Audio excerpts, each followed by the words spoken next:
বিদেশে থেকে ডাক্তারি পাশ করেন। দেশে ফিরে ভিক্ষা করে দেশের মাটিতে গড়ে তুলেছিলেন সাধারণ মানুষের জন্য আরজিকর মেডিকেল কলেজ ও হাসপাতাল। এই মেডিকেল কলেজ ছিল এশিয়ার সর্বপ্রথম বেসরকারি মেডিকেল কলেজ। আর আজ সেই হাসপাতালকে ঘিরে ঘটে চলেছে এমনই একের পর এক কলঙ্কিত ঘটনা। ইতিহাস বলছে বারংবার দাগ লেগেছে এই হাসপাতালের গায়ে। চলুন আজ শুরু থেকে জেনে নিই এই হাসপাতালের ইতিহাস। সালটা ছিল 1904 কিংবা 1905। এক প্রভাবশালী ধনী ব্যক্তির অনুষ্ঠান বাড়ির বাইরে দাঁড়িয়ে দুই ব্যক্তি, হাতে তাদের ভিক্ষার ঝুলি। অনুষ্ঠান বাড়ির ভিতর থেকে অতিথিরা বাইরে আসলে তারা ভিক্ষা চাইছেন। একটু সাহায্য করবেন, একটা হাসপাতাল বানাবো। দেখে ভিখারি বলে মনে হয় না, পরনে ভদ্রলোকের মতো পোশাক। কেউ কেউ অবজ্ঞা করে দূরে সরিয়ে দিচ্ছেন, আবার কেউ কেউ চিনতে পেরে বলে উঠছেন, এ কি ডাক্তারবাবু আপনি? হ্যাঁ, ওই দুই ব্যক্তির একজন ছিলেন বিলেত ফেরত ডাক্তার রাধা গোবিন্দ কর, আর অপরজন তারই বন্ধু ডাক্তার শৈলেন গুপ্ত। এভাবেই ইংরেজদের তৈরি হাসপাতালের বাইরে কলকাতায় একটা দেশি হাসপাতাল তৈরির জন্য অর্থ সংগ্রহ করেছিলেন ডাক্তার রাধা গোবিন্দ কর। তৈরি হয়েছিল আরজিকর মেডিকেল কলেজ ও হাসপাতাল। 1850 সালের 23শে আগস্ট হাওড়া জেলার বেতরের বিখ্যাত কর বাড়িতে জন্মেছিলেন ডাক্তার রাধা গোবিন্দ কর। বাবা দুর্গাদাস কর চেয়েছিলেন ছেলে যেন চিকিৎসক হয়।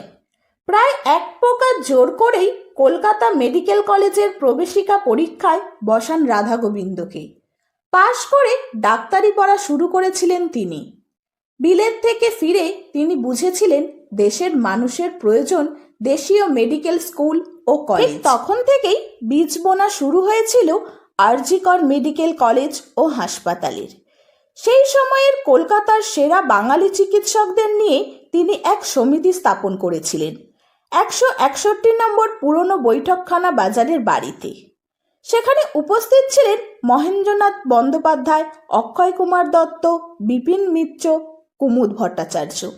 এই সমিতিতেই এশিয়ার প্রথম বেসরকারি মেডিকেল স্কুল তৈরির প্রস্তাব রাখেন ডক্টর কর এবং সেই প্রস্তাবে সকলে সম্মতি জানান। 1868 সালে শুরু হয় ক্যালকাটা স্কুল অব মেডিসিনের পথ চলা। প্রথমে দেশীয় চিকিৎসা পদ্ধতি অনুসরণ করা হলেও পরের বছর থেকে শুরু হয় অ্যালোপ্যাথি বিভাগ। সেই সময় স্কুলের নাম বদলে হয় ক্যালকাটা মেডিকেল স্কুল। এই স্কুল বাড়ি প্রথমে বৈঠকখানা বাজার, তারপর সেখান থেকে উঠে যায় বউবাজার স্ট্রিটে। এরপর আবারও ঠিকানা বদলে 298 নম্বর আপার সার্কুলার রোডে চলে গিয়েছিল এই স্কুল বাড়ি। এই মেডিকেল স্কুলে সমস্ত বিভাগেই পড়ানো হতো বাংলায়। এরপর বেলগাছিয়ায় ক্যালকাটা মেডিকেল স্কুলের জন্য কেনা হয় 12 বিঘা জমি। ডক্টর কর তার বহু কষ্টে উপার্জন করা অর্থ ব্যয় করেন এখানে। প্রিন্স আলবার্ট ভিক্টরের ভারত ভ্রমণের তহবিল থেকে 18,000 টাকা সাহায্য হিসাবে পেয়েছিলেন। সেই প্রথম তৈরি হয়েছিল মেডিকেল স্কুলের নিজস্ব বাড়ি। 1899 সালে সেই স্কুল সংলগ্ন হাসপাতাল তৈরি হয়। প্রিন্স আলবার্ট ভিক্টরের নাম অনুসারে হাসপাতালের নাম রাখা হয় আলবার্ট ভিক্টর হাসপাতাল। 1895 সালে কলকাতায় তৈরি হয়েছিল আরও এক বেসরকারি শিক্ষা প্রতিষ্ঠান। 1904 সালে রাধা গোবিন্দ করের তৈরি ক্যালকাটা মেডিকেল স্কুল ও college of physician and surgeon of Bengal একত্রিত হয়ে যায়। 1914 সালের ডিসেম্বর মাসে এই যৌথ প্রতিষ্ঠানকে কলকাতা বিশ্ববিদ্যালয় অনুমোদিত শিক্ষা প্রতিষ্ঠান রূপে গড়ে তোলার সিদ্ধান্ত নেওয়া হয়। দেশীয় বেসরকারি হাসপাতাল তৈরির স্বপ্ন পূরণ হয়েছিল ডক্টর আরজি করের। আবারও এই হাসপাতালের নাম বদল হয়। প্রথমে বেলগাছিয়া মেডিকেল কলেজ, তারপরে কারমাইকেল মেডিকেল কলেজ। 1948 সাল পর্যন্ত এই নামেই পরিচিত ছিল আরজিকর মেডিকেল কলেজ। শোনা যায় সেই সময় বেশ অর্থের অভাব দেখা দিয়েছিল এই হাসপাতালে। তখন কলকাতার এক ধনী ব্যক্তি এই হাসপাতালটিকে অর্থ দিয়ে সাহায্য করতে রাজি হয়েছিলেন। তবে তার একটা শর্ত ছিল, হাসপাতালের নাম তার কোনো এক আত্মীয়ের নামে করে দিতে হবে।